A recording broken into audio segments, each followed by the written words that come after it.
Your life should be pronounced. உங்களுடைய வாழ்க்கை நிரூபிக்கப்பட வேண்டும். உங்களுடைய வாழ்க்கை பேசப்பட வேண்டும். உங்களுடைய வாழ்க்கை ஜனங்களால் சாட்சி கொடுக்கப்பட வேண்டும். அன்பானவர்களே, இவருடைய வாழ்க்கை குறித்து நாம் வாசிக்கிறோம்.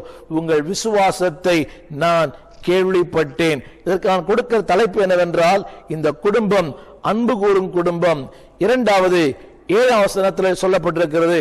7ஆம் வசனம், சகோதரனே, பரிசுத்தவான்களுடைய உள்ளங்கள் உம்மாலே இளைப்பாறினபடியால் உம்முடைய அன்பினாலே மிகுந்த சந்தோஷமும் ஆறுதலும் அடைந்திருக்கிறோம். அருமையான வார்த்தை. அவர் சொல்கிறார், பரிசுத்தவான்களுடைய உள்ளங்கள் உம்மால் இளைப்பாற பண்ணுகிறார். அன்பானவர்களே, இந்த எழுதுகிற பவுலடியான் ஒரு மிகப்பெரிய செல்வந்தர், ஒரு மிகப்பெரிய படித்த மாமேதை. புதிய ஏற்பாட்டினுடைய மிகப்பெரிய படித்தவன் பவுலடியான். பழைய ஏற்பாட்டிலே மிகப்பெரிய படித்தவர் மோசே, செல்வத்திலே வாழ்ந்தவர். ஆனால் அவர் சொல்லுகிறார், அதாவது பரிசுத்தவானுடைய உள்ளங்களை நீர் இளைப்பாற பண்ணினீர். எத்தனை பெரிய சாட்சி! அன்பான சகோதரனே, அன்பான சகோதரியே, ஒரு ஊழியனை இளைப்பாற பண்ணுவது நீங்கள் கொடுக்கிற காணிக்கை அல்ல. ஒரு ஊழியனை இளைப்பாற பண்ணுவது நீங்கள் கொடுக்கிற பணம் அல்ல. நீங்கள் கொடுக்கிற உலக பிரகாரமான எந்த விதமான புறம்பான காரியங்கள் அல்ல. உங்களுடைய வாழ்க்கை, உங்களுடைய வார்த்தை, ஆண்டவருக்கு செய்கிற அந்த அர்ப்பணம் தான் ஒரு ஊழியனை மனமகிழச் செய்யும்.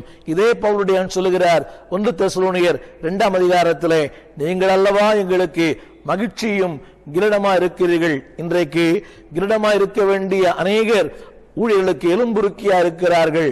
கிரீடமா இருக்க வேண்டிய அநேகர் முட்களாய் மாறிவிடுகிறார்கள். அன்பானவர்களே, சிலர் நினைத்தால் எங்களுக்கு ஸ்தோத்திரம், சிலர் நினைத்தால் எங்களுக்கு ஆத்திரம். காரணம் என்னவென்றால், வாழ்க்கை அப்படி இருக்கிறது. சில மக்களை பார்க்கும் போது உள்ளத்திலே ஒரு பெரிய சந்தோஷம், சில மக்களை பார்க்கும் போதே இருக்கிற சந்தோஷமும் காணாமற் போய்விடுகிறது. அடிக்கடி சொல்லுவேன், சிலரை பார்த்தால் சந்தோஷம், சிலரை பார்க்காவிட்டால் சந்தோஷம், சிலரோடு பேசினால் சந்தோஷம், சிலரோடு பேசாவிட்டால் சந்தோஷம். அன்பு ஊழியர்களே, உங்களுடைய நிலைமை என்ன? உங்கள் ஊழியர் உங்களை பார்க்க சந்தோஷப்படுவாரா, இல்லையே உங்களுக்கு துக்கப்படுவாரா? ஊழியரை விட்டுவிடுங்கள். தேவன் உங்களை குறித்து சந்தோஷப்படுவாரா? பரலோகத்தில் உங்கள் பெயர் உச்சரிக்கப்படும் போது தேவன் என்ன சொல்லுவார்? மகிழ்ச்சி அடைவாரா? உன்னையும் ரட்சித்தேனே என்று சொல்லி அவர் கவலை கொள்ளுவாரா? இந்த வசனம் சொல்லுகிறது, உம்முடைய அன்பினாலே சந்தோஷம், உம்முடைய அன்பினாலே ஆறுதல். எத்தனை பெரிய வார்த்தை பாருங்கள். He gives a joy and comforts to the great man of God. ஒரு மனிதனுக்கு ஆறுதலும் சந்தோஷமும், அன்பானவர்களே, பணம் கொடுப்பதல்ல. உலகம் பாக்கெட்டை மட்டுமே நிரப்பும். ஆனா இயேசுநாதர் மனசை நிரப்ப வல்லவர். இவர் சொல்லுகிறார், உம்முடைய